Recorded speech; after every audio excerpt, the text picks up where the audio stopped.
All right, welcome back to the channel. It's your boy Fanon, and in this video, we've got some big news as it appears Teofimo Lopez may be headed to the PBC to fight on Gervonta Davis's undercard.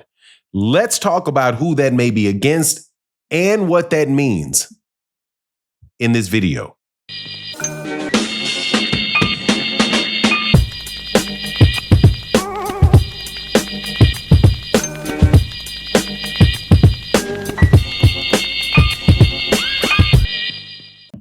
All right, welcome back to the channel. It's your boy Fanon, and in this video, we're going to be in I believe, the 140-pound division where strange things are taking place as Teofimo Lopez posts a picture of himself in a PBC hat, Premier Boxing Champions, with the date August 16th written on the top of it.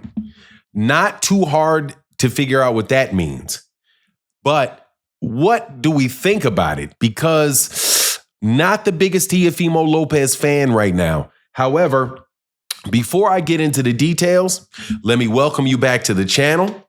If you are new to the channel, please accept my invitation to hit the subscribe button and hit the bell icon so you can be notified of when we release more videos. And if you're a longtime subscriber and supporter, thank you guys so much. And thank you to everybody that supports in the super thanks. If the video like this is down by the $sign, it's a little $sign in the comment section. It is like the best way to support content creators like myself to continue to put out the type of work that you enjoy. But let's get into this, man. Teofimo Lopez, man. This guy is, I don't know what to say about him, because he's one of the biggest clowns in the sport of boxing. Always getting engaged in some nonsense. And as of late has been involved in a lot of like racial stuff, saying a bunch of crap about calling black people monkeys, and said something about Terrence Crawford calling them liquor, right? And really he's kind of running afoul of people. He also ran afoul of Turki al-Sheikh when he called Turki al-Sheikh a dictator, spelled a dictator, D-I-C-K in capitals, Tator, right? Common cornball humor from Teofimo Lopez, but apparently enough to isolate him from the zone and the paydays that Turki al-Sheikh is giving these fighters. So what does he look like he's going to be doing? Going over to the PBC and fighting on an undercard for Gervonta Davis. I don't know how to take this. First of all, I'm going to tell you who I hope it is. If he goes over there and he fights on an undercard with the PBC, Adrian Bronner has already said it. Like, yeah, you can make a lot of money in the PBC, but you're going to have to fight Godzilla to get it, right?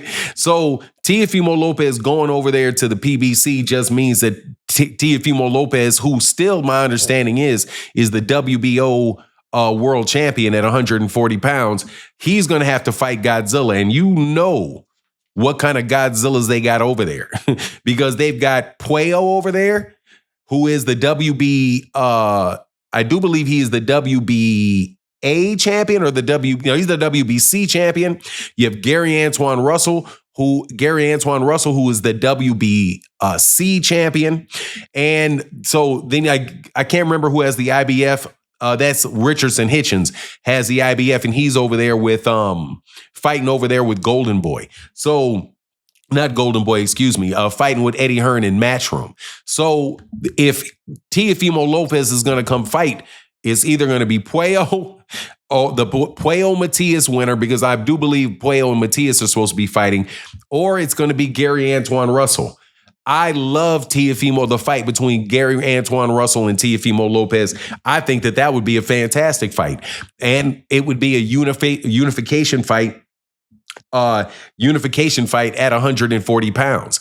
And it would be another time where the PBC and Top Rank partner with one another. So look, I will take it because, hey, one thing I will say about Teofimo Lopez, Teofimo Lopez will fight somebody. He absolutely will. Now, I know people are going to say, he ducked Devin, he ducked Devin, he ducked Devin.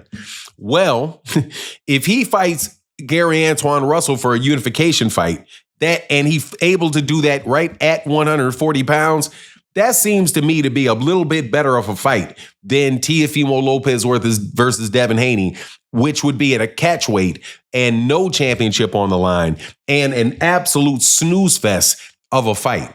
With Gary Antuanne Russell, you know for sure that Gary Antuanne Russell is going to bring the fight to Teofimo Lopez, and Teofimo Lopez is going to have to fight him. Teofimo Lopez, a very slick fighter. They love his combination punches, love how he throws 2-3 punches, and he slips up out of there. But for the most part, he's a pot shotter. Gary Antuanne Russell will stay on top of him enough to make that fight an exciting fight. So from a matchmaking standpoint, I think that is I'll take that fight from Teofimo Lopez. And it's not going to be some cornball sales pitch associated with it like it would have been for the Devin Haney specifically for the Devin Haney fight, because that fight would have been a lot of talk, a lot of, manufactured animosity and all that nonsense. With Gary Antuanne Russell, you're going to get a straight up fight that you know is going to be an exciting fight. Now, also for Teofimo Lopez, if Teofimo Lopez does go to the PBC and works with the PBC, and I'm telling you, he's probably still going to be doing it even if he's still promoted by Top Rank, because Top Rank only has a certain amount of dates available up until June. Matter of fact, I do believe that their contract should be up probably next month. So there's not going to be a lot of fight dates for the rest of the year until Top Rank figures out what they're going to do. So Teofimo Lopez fighting with the PBC seems like it works for Bob Arum. It should work for Al Heyman. And it'll be another opportunity for these guys to work together and create an environment in boxing that I think is a healthy one, where you have multiple promotional companies, but the promotional companies will work together and send fights that they have fighters that they have signed to their promotional companies to fight on other cards without a tremendous amount of fear for that fighter losing, because they know that they can also have another fighter get a shot at that championship. So as long as the PBC is working together and Top Rank is working together, this fight looks to me to be, or this situation with Teofimo Lopez fighting on Gervonta Davis's card looks like it would be, man, I love it. And I love the fact that PBC and Top Rank are working together. And because some people were wondering, are they really, really working together? When is this partnership going to come out? Dude, it's been going on. Look, Keyshawn Davis was supposed to fight a PBC fighter in Edwin De Los Santos on Top Rank. On ESPN. The Top Rank fighter backed out of it because he missed weight by 4 pounds, Keyshawn Davis. But still, that was a fight that those guys had made together. And so it seems like this right here is another opportunity to do so, man. And I'm loving the flexibility that Top Rank is showing. I think that PBC always had that flexibility, but it's really good to see these guys show it. Anyway, that's my take on the matter. Please let me know what you think in the comment section. And with that, I'm out. Deuces.